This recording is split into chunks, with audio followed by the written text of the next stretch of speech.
రాష్ట్ర ప్రభుత్వం పోలీసుల బెదిరింపులకు పాల్పడుతుంటే బీజేపీ మతాలతో ప్రజలను రెచ్చగొట్టే ప్రయత్నం చేస్తుందని జానారెడ్డి ఆరోపించారు. నల్గొండ జిల్లా మాదార్గూడెంలో కాంగ్రెస్ నేతలు ఇంటింటికి హాత్ సే హాత్ జోడో కార్యక్రమం నిర్వహించారు. హాత్ సే హాత్ జోడో యాత్రలో మాజీ సీఎల్పీ నేత కుందూరు జానారెడ్డి పాల్గొన్నారు. డబుల్ బెడ్రూమ్ ఇల్లు కాదు కదా, సింగిల్ బెడ్రూమ్ ఇల్లు కూడా ఇవ్వలేని పరిస్థితి రాష్ట్రంలో ఏర్పడిందని ఎద్దేవా చేశారు. గతంలో కాంగ్రెస్ పార్టీ చేసిన అభివృద్ధి తప్ప ఎలాంటి అభివృద్ధి రాష్ట్రంలో జరగలేదన్నారు.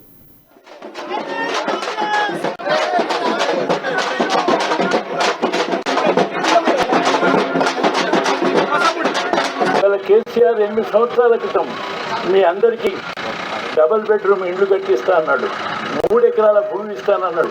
మొన్నటి ఎలక్షన్లో నిరుద్యోగ వృత్తి 3,006 రూపాయలు, 3,016 రూపాయలు నిరుద్యోగులకు ఇస్తానని చెప్పినారు. ఆర్జన్లకు రిజర్వేషన్ పెంచుతానన్నాడు, గిరిజనులకు రిజర్వేషన్ పెంచుతానన్నాడు. ముస్లింలకు మైనార్టీ 12% రిజర్వేషన్ పెంచుతానన్నాడు.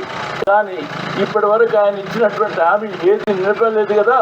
ఆఖరికి నిన్నటి ఎలక్షన్లో 1,00,000 రూపాయలు రుణమాఫీ చేస్తానని ఇప్పటి వరకు రైతులకు రుణమాఫీ చేయకపోవటం మూలాన 1,00,000కు 2 లక్షలు అయి కూర్చున్నటువంటి విషయాన్ని మీకు గుర్తు చేస్తున్నాం.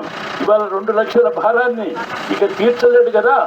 ఆఖరికి వస్తే ప్రభుత్వం ప్రజల్ని దగ్గర రాయకుండా చేయటం, లేక మళ్ళీ రాకపోతే ప్రభుత్వం ప్రజలకు కనిపించకుండా పోవటం కేసీఆర్ చేసేటువంటి పని. అందుకని